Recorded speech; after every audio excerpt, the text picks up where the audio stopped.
Days Gone. A Game Audiobook. Chapter 1. The Broken Road. The world had changed. It was a different place now, a place where the familiar had turned into the surreal.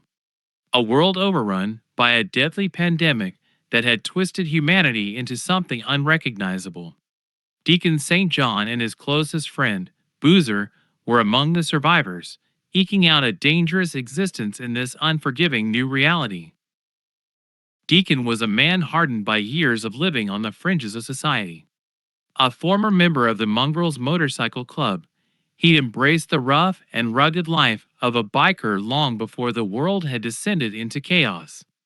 Tattoos covered his arms and chest, each one telling a story of his past.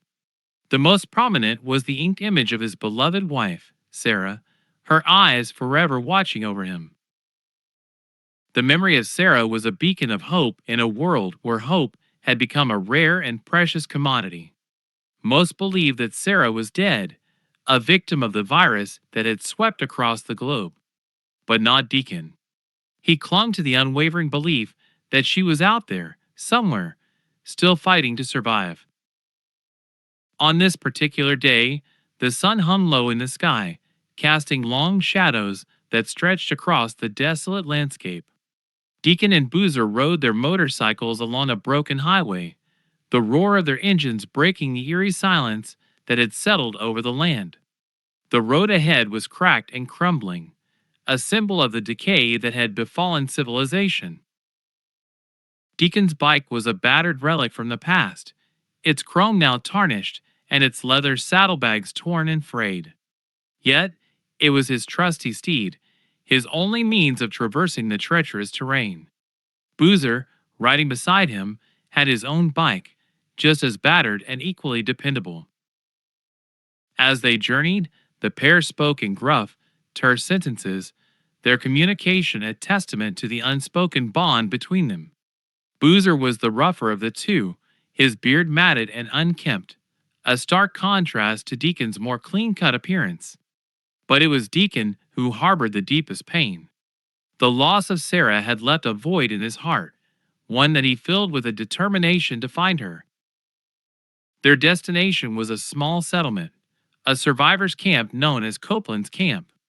It was one of the few oases of humanity left in this bleak world, a place where Deacon and Boozer could restock their supplies, refuel their bikes, and earn a meager living as bounty hunters. The camp was a collection of makeshift buildings, a motley assortment of tents and shacks that huddled together for safety. Its leader, a grizzled man named Copeland, eyed Deacon and Boozer with a mixture of suspicion and camaraderie as they rode in. "Deacon, my man, you back again?" Copeland bellowed as he sauntered over, his arms crossed. "Got a new bounty for us?" Deacon asked, his eyes narrowing as he dismounted from his bike. Copeland nodded, a mischievous grin on his face. "Yeah, I got one for you. Feller named Randall. Been causing trouble out near the old sawmill. Real pain in the ass." Deacon and Boozer accepted the bounty with a nod. The promise of supplies and credits was enough to keep them coming back to Copeland's camp, despite the tension that often simmered beneath the surface. As they set out on their hunt, the sun dipped lower in the sky, casting long shadows that danced on the broken asphalt. The world was quiet, but the silence was deceptive. It was a silence that hid the ever-present danger of the freakers, the infected humans that now roamed the land, their hunger for flesh insatiable. The duo followed the trail of their bounty, the broken road leading them deeper into the heart of the wilderness. Deacon's mind drifted back to Sarah, the memory of her driving him forward, giving him purpose in this bleak new world. The broken road stretched out before them, a symbol of the path that lay ahead, a path filled with danger, uncertainty, and the unwavering belief that somewhere along that road, Sarah was waiting to be found. Chapter 2. Survivors' Camp. The rumble of their motorcycles echoed through the barren landscape as Deacon and Boozer returned to Copeland's camp, one of the few bastions of humanity in the post-apocalyptic wilderness. The setting sun cast a fiery glow over the ramshackle collection of tents and shacks that comprised the camp. Deacon dismounted his bike, his eyes scanning the camp's inhabitants as they went about their daily routines. At the heart of the camp, a large bonfire crackled, its flickering flames casting eerie, dancing shadows on the faces of the weary survivors who had taken refuge here. Deacon and Boozer had been coming to Copeland's camp for years, and their arrival was met with a mix of curiosity and wariness. Deacon's relationship with Copeland, the camp's leader, was complicated. They had history, not all of it good. Before the world had fallen apart, Deacon and Copeland had ridden together in the same biker gang. The Mongrels Motorcycle Club had been their family, and they had shared the open road, the thrill of the ride, and the lawless spirit of the outlaw biker lifestyle. But now, in this harsh new world, those ties had been strained by the pressures of survival and leadership. As Deacon and Boozer approached the bonfire, they were met by a nod from several camp residents who recognized them. Copeland himself, a burly man with a thick beard and a demeanor as gruff as Deacon's, sat on a makeshift throne fashioned from a salvaged car seat. "Deacon, Boozer, glad to see you boys back," Copeland rumbled, his voice as coarse as the dirt underfoot. "Got another job for you. This one's a bit of a pain in the ass, I'm afraid." Deacon raised an eyebrow, intrigued. "What's the job, Copeland?" Copeland leaned in, his voice lower and more guarded. "We've got a group of drifters causing trouble near the old sawmill. We can't have them disrupting our operation here. I need you to deal with them." Deacon and Boozer exchanged a knowing look.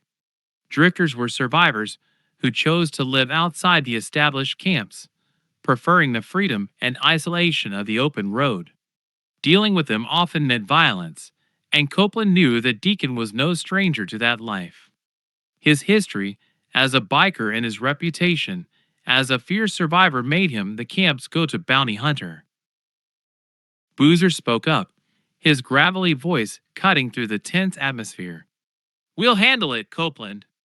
Just tell us where to find them." Copeland nodded, a hint of relief in his eyes. "Good. You know the drill. Bring back proof, and I'll make it worth your while." Deacon didn't need any further encouragement. He and Boozer were accustomed to the dangerous and morally ambiguous tasks they took on. The promise of supplies and credits was a lifeline in this desolate world, and they would do whatever it took to survive. As they left Copeland's presence and prepared to embark on their mission, Deacon's mind wandered back to his time with the Mongrels Motorcycle Club. The memories of those days were both a source of strength and a reminder of the price he had paid for his choices. He had left that life behind, but in this world, the past had a way of catching up with you. With the mission ahead, Deacon steeled himself for the confrontation with the drifters. The tension between him and Copeland, and the weight of their shared history, hung in the air like a storm cloud. It was a testament to the complex web of relationships that define life in the post-apocalyptic world. And as Deacon and Boozer rode out toward the old sawmill, the broken road ahead seemed to stretch on forever, a symbol of the uncharted territory that lay ahead, both physically and in their complicated past. Chapter 3: The Freaker Threat. The night had fallen, and Deacon and Boozer navigated through the thick, moonlit forest toward the location of the troublesome drifters near the old sawmill. Their engines whispered through the darkness, echoing like eerie lullabies in this haunting world. They moved with the precision of seasoned survivors, relying on their instincts and combat skills honed by countless battles. The old sawmill, once a place of industry, now stood as a desolate and decaying ruin. Its rusted machinery, eerily silent in the still night, cast long shadows that seemed to come alive with movement. Deacon and Boozer dismounted their bikes and drew their weapons, ready to confront the drifters and put an end to the camp's disruptions. As they crept closer, the sounds of hushed voices reached their ears. The drifters were gathered around a flickering campfire, their makeshift tents and shelters scattered about like the remnants of a forgotten civilization. Deacon and Boozer exchanged a nod, silently agreeing on their strategy. They moved in with stealth, taking out the sentries one by one, their suppressed firearms ensuring that their presence remained hidden. But this mission would take an unexpected turn. Just as they were about to confront the leader of the drifters, a horrifying noise filled the air, a guttural, nightmarish chorus that sent shivers down their spines. Freakers, dozens of them, maybe even hundreds, emerged from the surrounding forest. Their glowing eyes and gnashing teeth revealed the insatiable hunger that drove them. The drifters and Deacon and Boozer found themselves trapped between a rock and a hard place, caught in the crossfire of two deadly threats. Chaos erupted as the drifters and freakers clashed, the night illuminated by muzzle flashes, screams, and the guttural roars of the infected. Deacon and Boozer fought with a savage determination, desperately trying to stay alive amidst the mayhem. In the midst of the battle, Deacon's mind raced. The appearance of the freakers was a cruel reminder of the world's grim reality. These were no ordinary zombies. They were faster, stronger, and more relentless than any enemy they had faced before. As Deacon fought for his life, he realized that they were dealing with an enemy that was beyond their comprehension. A deafening scream pierced the night, sending chills down Deacon's spine. He turned to see Boozer surrounded, overwhelmed by the sheer number of freakers. Deacon fought his way to his friend's side, but it was too late. Boozer was bitten, and his fate was sealed. With a heavy heart, Deacon realized he had to leave his friend behind, retreating into the darkness. The sound of Boozer's agonized cries echoed in his ears as he mounted his bike and fled the nightmarish scene. The encounter with the freaker horde had been a brutal wake-up call. Deacon had gained invaluable experience in dealing with the infected, but it had come at a great cost. He now carried the weight of Boozer's fate on his shoulders, a burden that would never be lifted. As he rode through the desolate landscape, Deacon's thoughts turned to the origins of the virus. He couldn't help but wonder how a pandemic of this magnitude had come to be. It was a mystery that had haunted him since the world had fallen apart, and he was determined to uncover the truth. The broken road stretched out before him, a reminder of the countless challenges that lay ahead. The freaker threat was just one of the many dangers in this world, and Deacon knew that he would have to confront the darkness that lurked around every corner if he ever hoped to find the answers he sought. Chapter 4: Iron Mike's Encampment. The journey from the chaos of the freaker-infested sawmill had taken Deacon through desolate forests, winding rivers, and abandoned highways. The landscape was a constant reminder of the world's dramatic transformation. As he and his motorcycle rumbled along the broken road, Deacon's thoughts were a tumultuous mix of memories and dread, yet he clung to the hope that one day he would find his beloved Sarah. Their destination lay not far ahead. Iron Mike's encampment, also known as the Hot Springs, was a sanctuary nestled amidst the unforgiving wilderness. The reputation of this survivor camp was different from Copeland's camp, and its leader, Iron Mike, was a stark contrast to the gruff and imposing Copeland. As Deacon and Boozer approached the camp, they noticed that the atmosphere was more tranquil, with a sense of camaraderie that was absent in their previous destination. The residents went about their daily tasks with a sense of purpose, tending to crops, repairing structures, and sharing stories around campfires.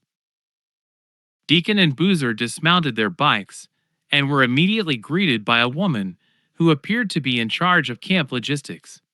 Her demeanor was kind and welcoming, a stark contrast to the wariness that often greeted newcomers at Copeland's camp. "Deacon Boozer, I've heard of your skills," We could use some help around here, she said, her smile genuine. We're trying to build something better, a community where we can thrive. Deacon and Boozer exchanged a glance, silently acknowledging the difference in atmosphere between the two camps. Iron Mike's encampment seemed more focused on rebuilding and unity, a stark contrast to Copeland's camp's more cutthroat approach to survival. Their host led them to a small, makeshift medical facility where a doctor named Sarah worked diligently to tend to the injured and sick. Deacon couldn't help but feel a pang of sadness at the mention of that name. He had hoped against hope that this Sarah might be a Sarah, but he quickly realized that it was a common name, and the resemblance was purely coincidental.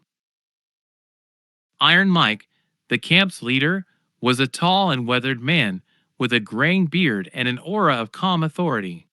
He extended a welcoming hand to Deacon and Boozer, and his eyes held a wisdom forged by the trials of the New World. I've heard about your skills, Deacon, and I'm glad you found your way here, Iron Mike said. We could use someone like you, someone who knows what it means to look out for one another. Deacon nodded in response, appreciating the sentiment. The tension between the two camps was evident, but Iron Mike's offer was a refreshing change of pace. As the day progressed, Deacon and Boozer learned more about Iron Mike's encampment. Unlike Copeland's camp, which often operated on a quid pro quo system, the Hot Springs was more focused on rebuilding society and maintaining a sense of community.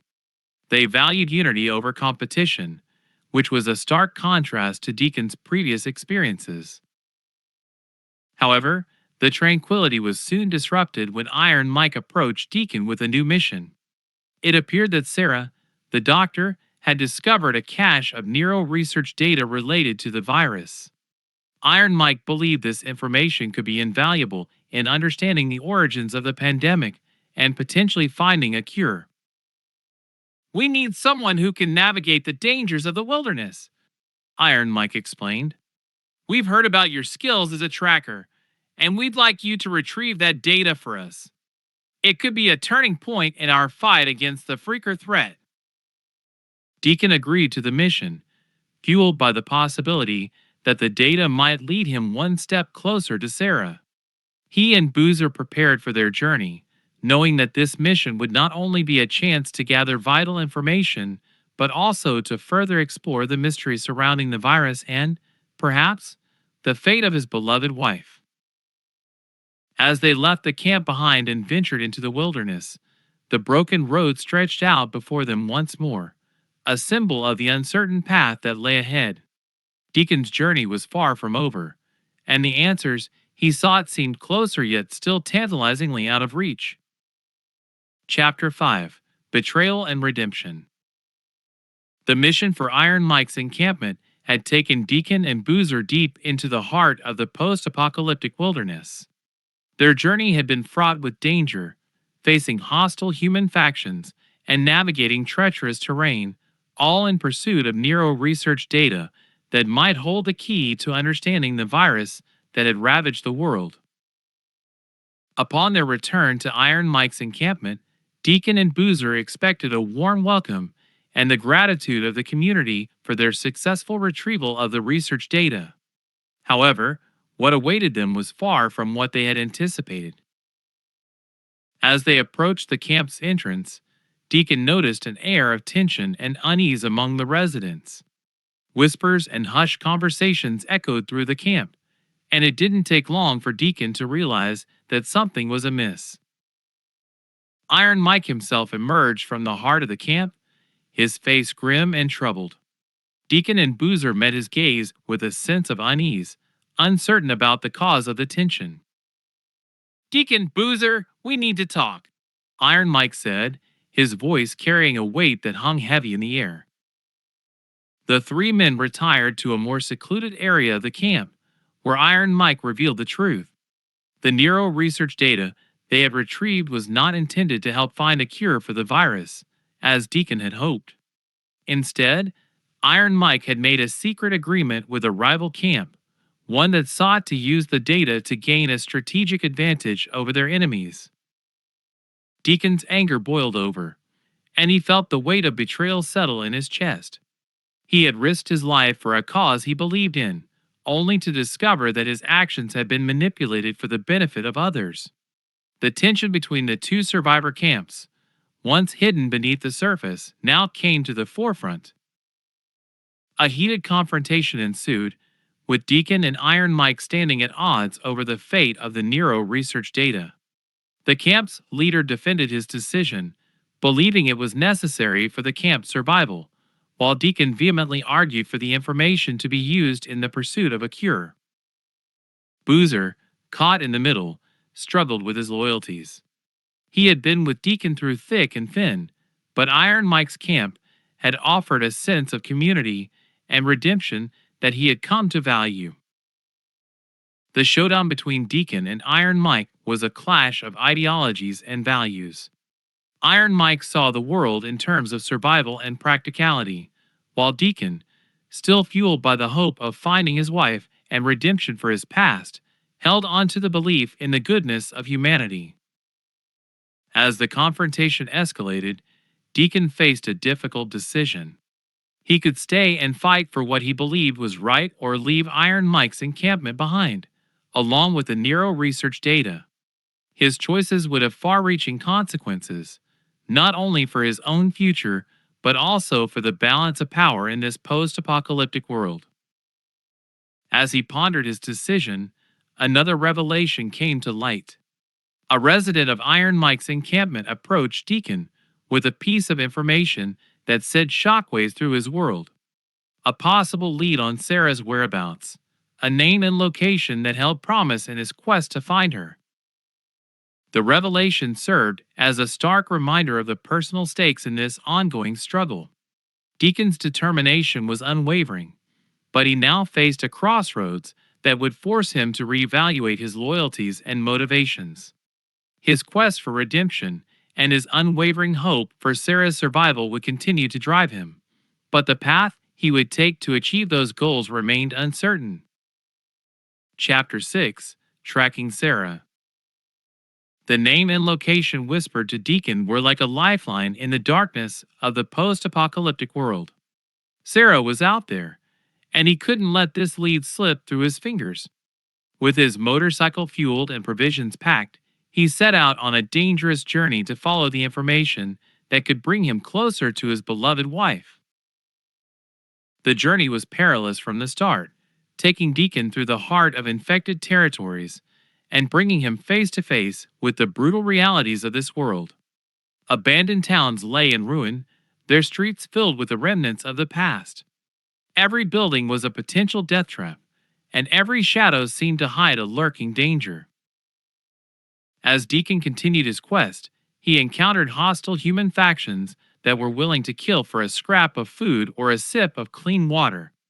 Desperation had driven people to become as much of a threat as the infected themselves. It was a world where trust was a luxury that few could afford, and alliances were fragile, often forged out of necessity. Deacon's determination to find Sarah was his driving force. It kept him moving forward, even when the odds seemed insurmountable.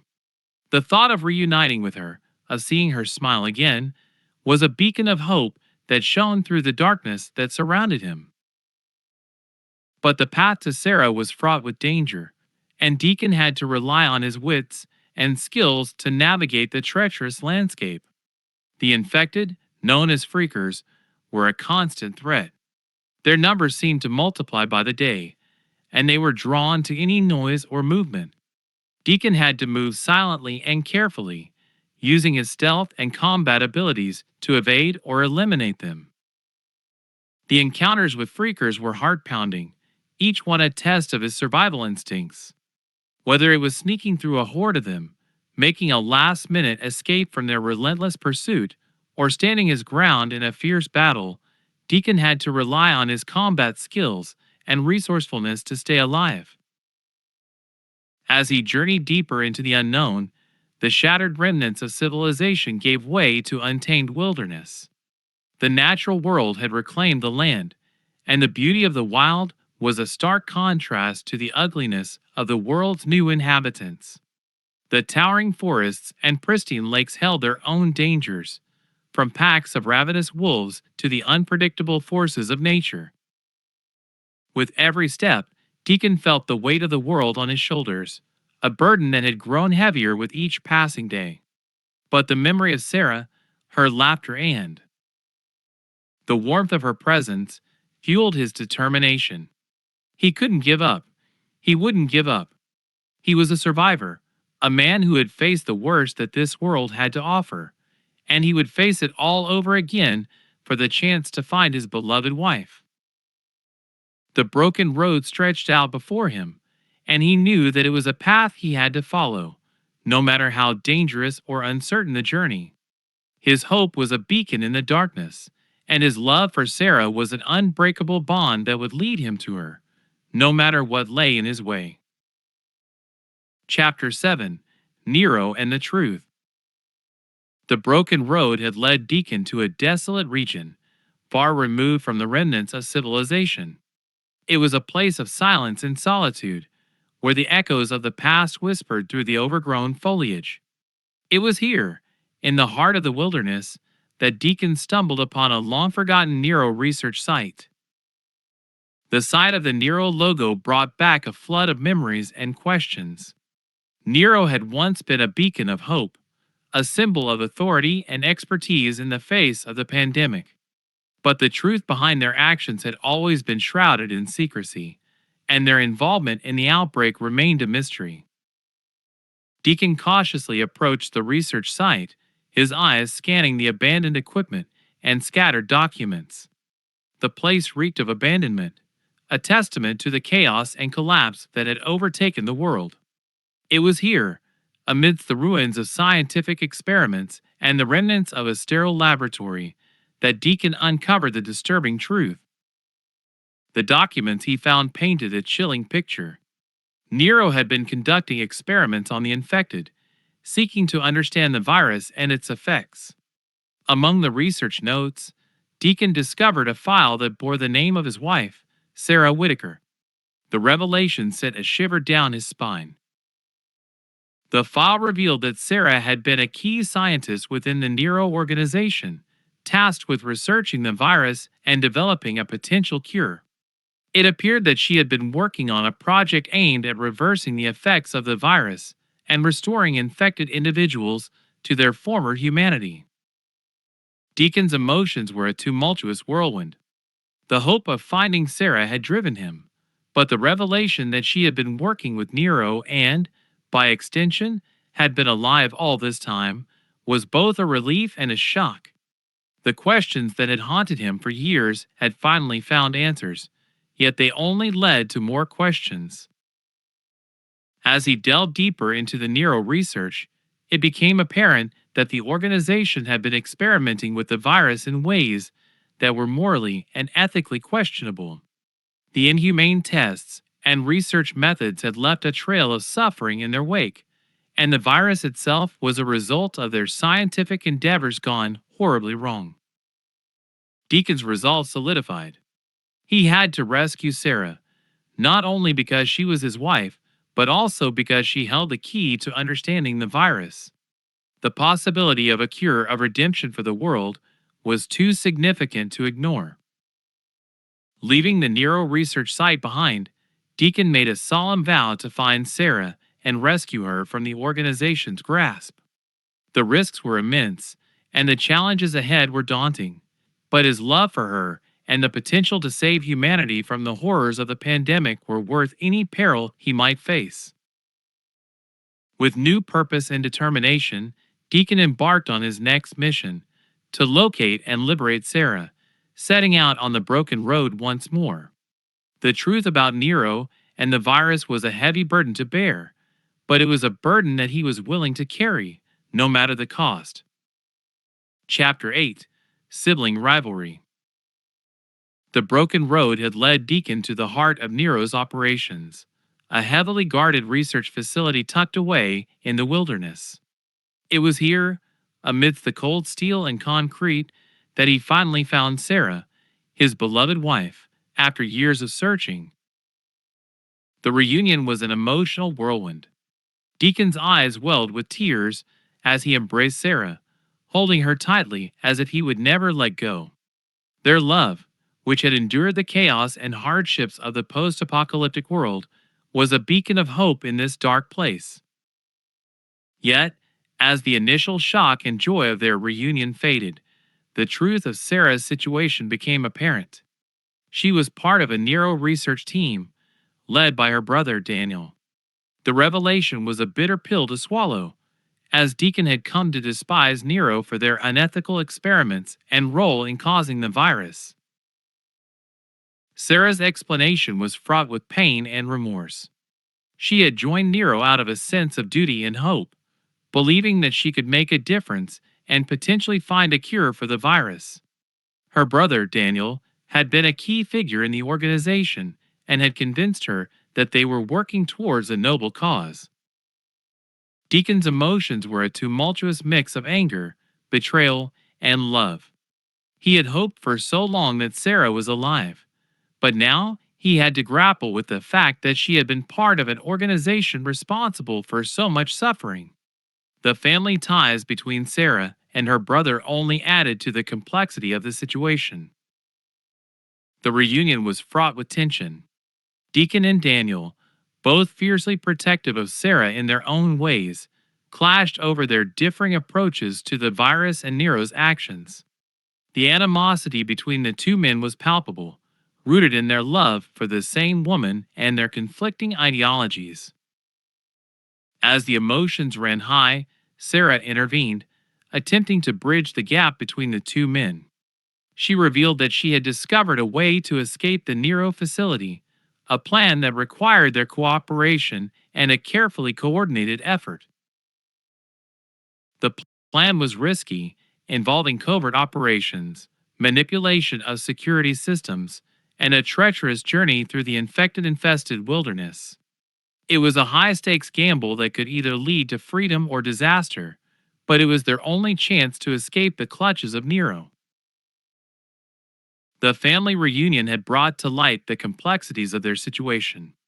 Deacon, Sarah, and Daniel were bound by blood and love, but they were also products of a world torn apart by a deadly virus and the ruthless actions of those who sought to control it.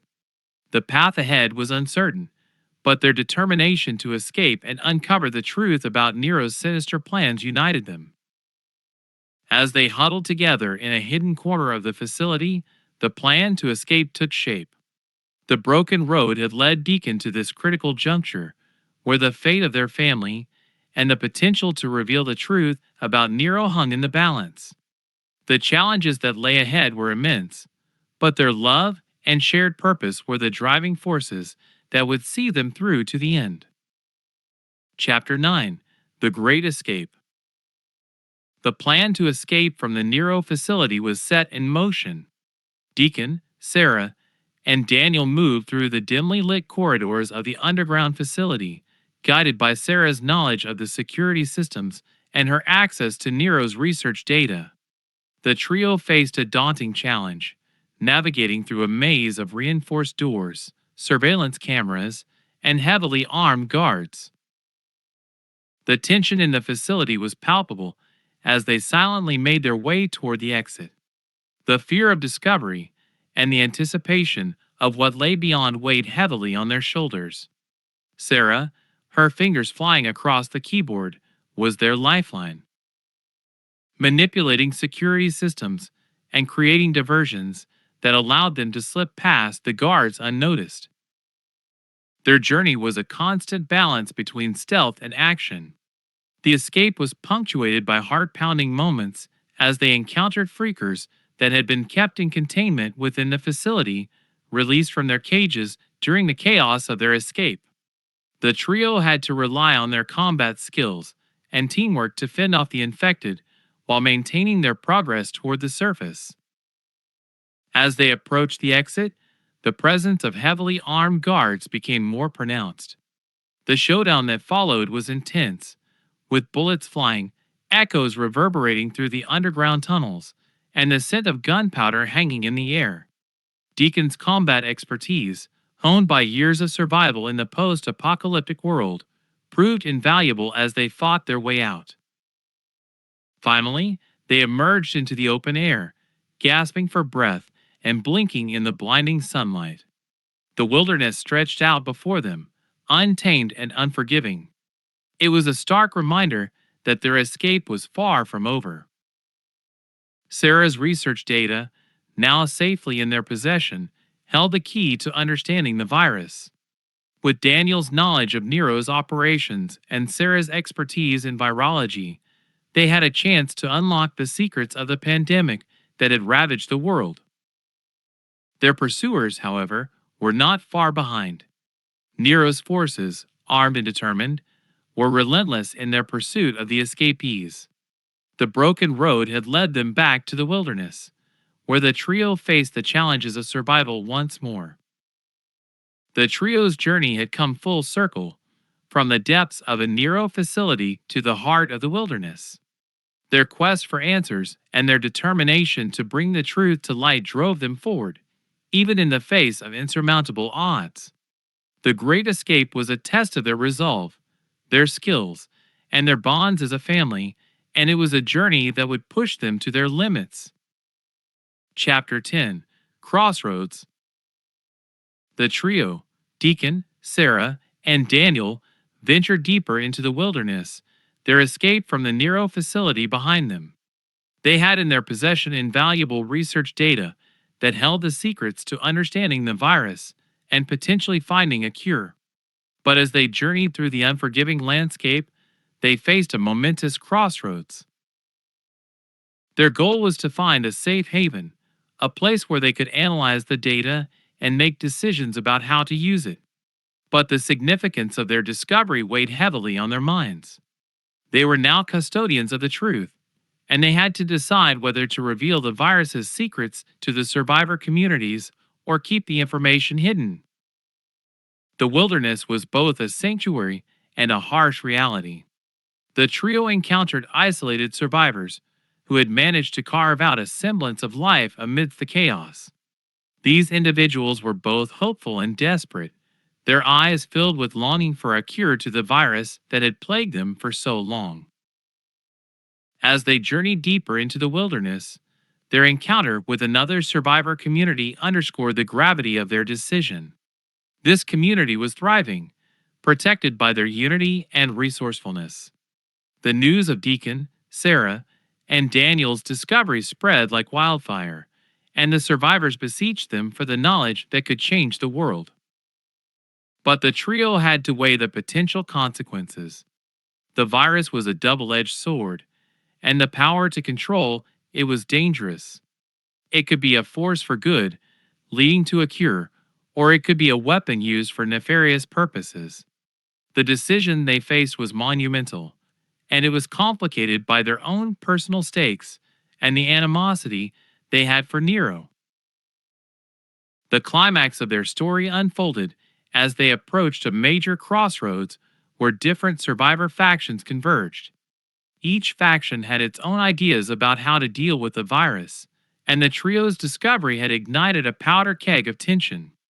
The survivor communities were on the brink of conflict, and the choices Deacon, Sarah, and Daniel made would shape the future.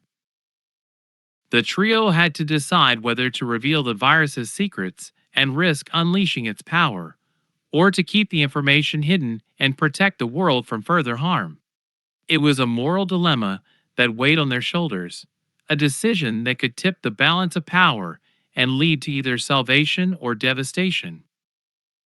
As they stood at the crossroads, their choices had far-reaching consequences. The survivors were on the verge of a confrontation, and the trio's decision would determine the outcome. Deacon, Sarah, and Daniel had the knowledge that could shape the destiny of humanity, and their hearts were heavy with the weight of the world's future. Hey there, fellow fiction enthusiasts. I hope you've been enjoying the audio stories on MutedGamerFiction as much as I've loved bringing them to you. Your support means the world to me, and today, I've got a small request for you. If you've been relishing these audiobooks and fan fiction tales, Don't forget to hit that thumbs up button, drop a comment, and, of course, subscribe if you haven't already. Your likes, comments, and subscriptions are like fuel to my storytelling fire, and they keep this channel going strong. I'd also love to hear from you. Whether you've got a particular fanfiction suggestion you're dying to share, or simply want to say hi, feel free to leave your thoughts in the comments section below. This channel is a community of like-minded fans, and your input is incredibly valuable. So, thank you once again for being a part of Muted Gamer Fiction. Keep those headphones on, immerse yourself in our stories, and let's continue this exciting journey together. Your support keeps the stories coming, and I can't wait to see what fan fiction ideas you have in mind. Happy listening, and remember to hit those like, comment, and subscribe buttons. See you in the next chapter.